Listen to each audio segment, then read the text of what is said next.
उसको रख दिया और चली गई ये शंकर जी का भजन कर रहे हैं, शिव का भजन कर रहे हैं।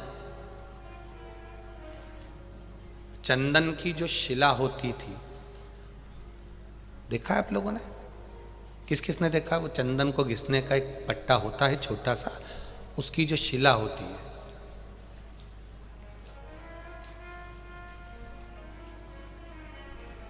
चंदन घिसने की जो शिला पट होता है, अगर वो शिला नहीं भी हो तो एक छोटा सा पत्थर, छोटा सा पत्थर। हमारे यहां बहुत सुंदर भाव कहा गया है, मान लो शिला नहीं भी है, छोटा सा चंदन का टुकड़ा यदि तुम्हारे घर में है और तुम रोज प्रतिदिन, मान लो घर में घिसा हुआ डब्बी का भी चंदन है, तो भी घर की बहू, बेटी, बेटा, परिवार का कोई सदस्य घर के अंदर चंदन के उस पत्थर पर चंदन को अगर 7 बार, 5 बार, 4 बार या उसको 2-4 बार रगड़ देता है, तो उसके घर में कभी कर्जे का क्रम नहीं होता, कर्जा नहीं बढ़ता, कर्जे से वो निवृत्त होता है। पर वो चंदन का पट घिसना होना चाहिए। जिसके यहां पर केवल रखा रहता है, केवल रखा है, तो किसी ना किसी कारण पर से गाड़ी ले ली, उसका कर्जा हो गया, मकान बना लिया, उसका कर्जा हो गया, ये हो गया, उसका।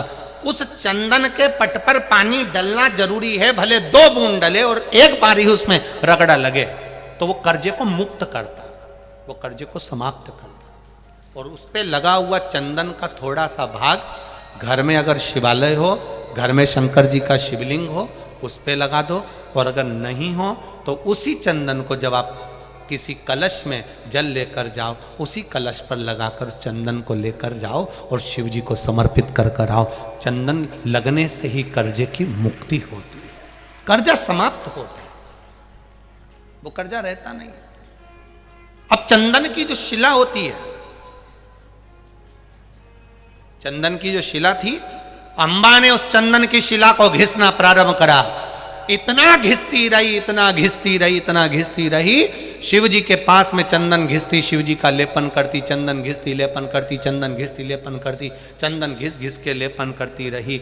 और इतनी देर में देवाधिदेव महादेव प्रसन्न हो गए, उसके हाथ में छाले पड़ गए, पानी टपकने लगा, शरीर थक गया, चंदन घिसना बंद नहीं करती अंबा, और शिव जी का भजन करती है, आंख से आंसू गिरता है, शिव प्रकट हो जाते हैं। अंबा मांग तुझे क्या चाहिए? अंबा कहती है, भीष्म पितामह ने मेरी जिंदगी बर्बाद करी है, मैं उसको मारना चाहती हूँ। शिव कहते हैं, तू मेरा भजन करती है अंबा, पर मैं सत्य कहूँ, इस स्वरूप में तू भीष्म पितामह को नहीं मार पाएगी, तुझे अगला जन्म लेना पड़ेगा, तब भीष्म पितामह मर सकते हैं। अंबा कहती है, मेरे महादेव, मैं भीष्म पितामह को अगला जन्म लेना चाहती हूं। पर शिव ने कहा, अंबा, भीष्म पितामह गंगा का पुत्र है और तू मेरी भक्त है।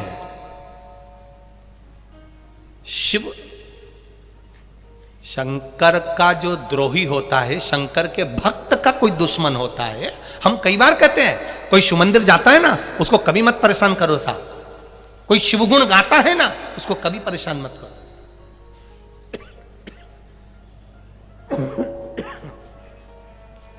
कोई शिवगुण गाने वाला, कोई शिव कथा गाने वाला, कोई शिव का भजन करने वाला, कोई शिव मंदिर जाने वाला, कोई शंकर के आनंद में डूबने वाला, उसको कभी ताना मत दो, कभी उसके लिए अपशब्द मत बोलो, कभी उसको गाली मत दो, कभी उसके लिए आड़ा टेढ़ा मत करो, नहीं तो एक ना एक दिन तुम्हें रोना तो पड़ेगा, निश्चित है। शिव जी ने कहा, अंबा, तू मेरी भक्त है, तू मेरी पूजन करती है, मेरा भक्त बदला लेने जाए मुझे अच्छा नहीं लगेगा। अंबा कहती है, तो फिर भीष्म पितामह कैसे मरेगा?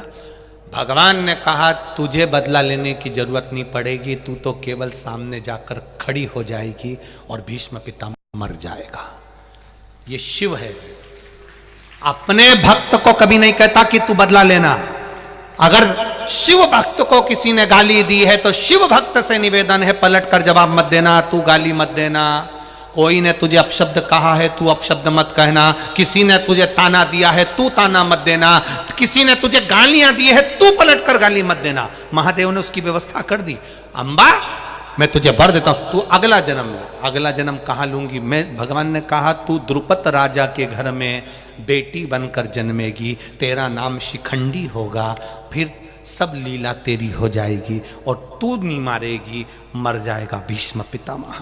और वो द्रुपद राजा के घर में कन्या के रूप में जन्म ले ली। शरीर कन्या का था पर अंदर से पुरुष जैसा, मन पत्थर पुरुष का था, इसलिए उसका नाम शिखंडी था। 4 साल का शिखंडी दौड़ता हुआ दरवाजे के पीछे गया तो उसको वो माला मिल गई जो पूर्व की रखी हुई थी। वो तो कभी बासी होना ही नहीं थी क्योंकि उसको वर मिला था। उसने माला उठाकर अपने गले में पहन ली, बड़ा हो गया। कौरव और पांडवों का युद्ध प्रारंभ हो। देखिए मेरे आशुतोष भगवान की लीला देखिए। कई लोग कहते हैं भगवान की पूजन करने वालों पे ज्यादा दुख आता है। हम कहते हैं दुख जरूर आता है, सोने को तपाया जाता है तब जाकर आभूषण तैयार होता है। जितना तपेगा उतना निखरेगा। निखारने के लिए मेरा महादेव थोड़ा तपा लेता है। आएगा दुख, कष्ट आएगा। आया, देखो पत्रों में कुछ भाव लिखे हैं लोगों ने, देखिए।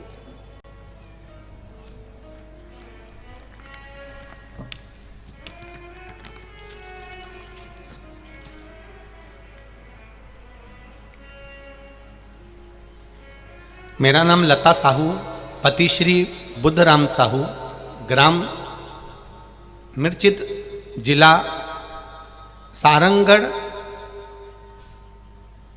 भिलाई, क्या लिखा है, भिलाईगढ़, भिलाईगढ़ ना, भिलाईगढ़। वर्तमान पुलिस लाइन बालोदा बाजार छत्तीसगढ़ में रहते हैं। कहीं हो तो हाथ हिलाइएगा। जिन्होंने पत्र लिखा आप ही हैं, दोनों हाथ हिला दो एक बार। श्री शिवाय नमस्तुभ्यम। मेरा नाम लता साहू है, पति श्री बुद्धराम साहू। गुरुदेव, 1 लोटा जल और 1 बेलपत्र का मैं क्या वर्णन करूं गुरुदेव।